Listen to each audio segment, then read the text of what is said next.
I am so excited to be with you today.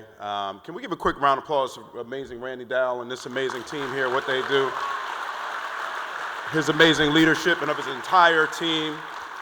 I'm very honored to have been a part of the KIPP family for 22 years. I was the founding board chair in Newark, New Jersey. And really more than that, I really feel like as I've been a part of the KIPP family for my entire life. I'm from the great city of Newark, New Jersey, and I was raised by a family of giants. My grandparents, my mom who raised me, they were amazing human beings. They were brilliant, they were creative, they were entrepreneurial, and they poured into me each and every day a set of expectations that were world class. I was expected to work my butt off all day, every day. If I would bring home a 97 on a test, I would be told for about 30 seconds, good job. I'd be told for about 30 minutes, what happened to the other few points? Those are your points too. They were amazing, they were brilliant. Notwithstanding their brilliance in the city of Newark, when I grew up in the 70s into the 80s, we dealt with a public education system whose values and whose expectations about what was possible for young people like me were diametrically different from what I would hear in my household and what I would hear in my community. Because I also grew up in a community where anybody on the block would stop you and engage you and had high expectations for what it is that you were supposed to perform.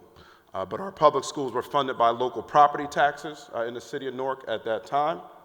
Our property tax base reflected intergenerational poverty, reflected in the aftermath of our race riots in the late 60s in Newark, there was white flight, there was flight of capital as well. It reflected the consequences of redlining, in which the property values in the community in which I grew up were largely depressed, and in the suburban communities surrounding Newark, those property values had higher valuations, and then our public schools were funded based upon the local property tax base, so it just infused that inequity into the resources that were available for us.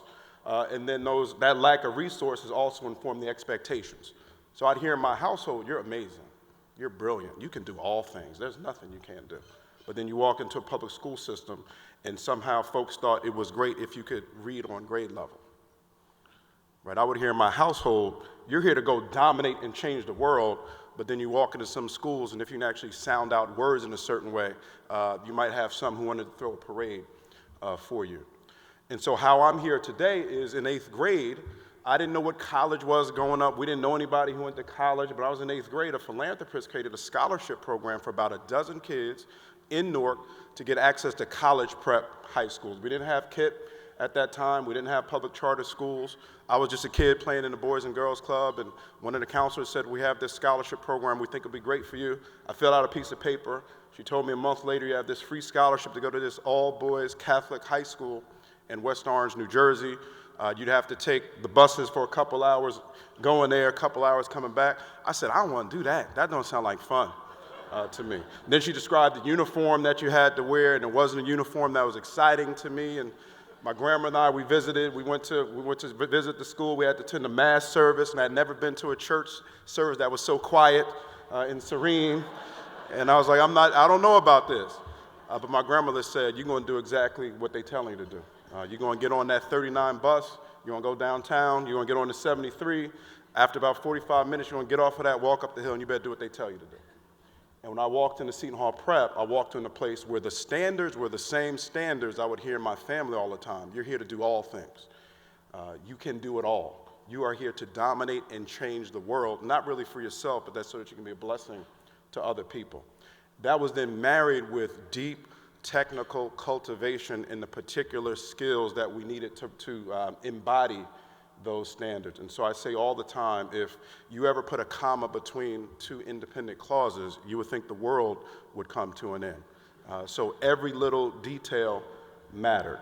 And so with that preparation, so I was in an environment in which the standards were at a world-class level, and the preparation was aligned with those standards, and I would go on to be a first-generation college grad in my family, and a law school graduate as well, having everything to do with the opportunities I had. Because if anything, my mom, my grandparents, my great-grandparents were way smarter than I was. They just didn't have the opportunity that I had.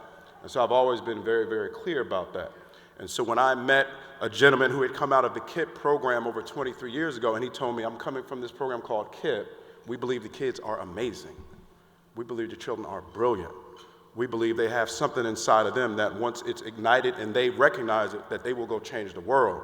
And it's our job as adults to have no excuses for the adults, right? We recognize our kids and families have their backs against the wall, but every adult that comes into the space of our children, they're gonna know it's your job to give them everything you have each and every day. And when I heard that, I was like, I'm in, I need that, I want that in our city. So I've been very, very proud to be a part of this family, in this community, in this movement for over 22 years. And I'm really excited at this time to step into our seat because we have an amazing opportunity to frankly build upon the amazing work that Rand and his team have done here in Nashville. We see where we have very high standards and we have aligned evidence-based curricular and pedagogical practices that we implement day in and day out with fidelity. The kids are gonna do what they already have inside them. The kids are amazing. Right? So if we just create the environment that's designed to cultivate what they already have, their greatness will flourish, their greatness will blossom. And so those 90% results that we have in Nashville and the 77% that we've seen in 1 year and the goal of 90%, and I love what Randy said, at least 90% in terms of where we want to be. We've seen that the standardization, the evidence-based practices that have produced those results in Nashville, we want to see this type of alignment throughout the entire KIPP network. And as I take my seat, I just want us to be very clear about how critical this work is. We've spent a lot of time this morning talking about the importance of reading. And I talked a bit about my grandfather. He grew up in segregated Florida. He only got to a 7th grade education. His grandfather, my grandfather's grandfather, grew up at a time where it was a crime to teach black folk how to read. And the state of North Carolina, for example, if you look at the legislative history of why they passed such a law, they said because if you teach enslaved persons how to read, it might incite dissatisfaction in their mind. Because there's a recognition that if you want people to become inured and complacent in a set of conditions that are beneath their possibility, denying them the capacity to read is a fundamental precondition for producing that result.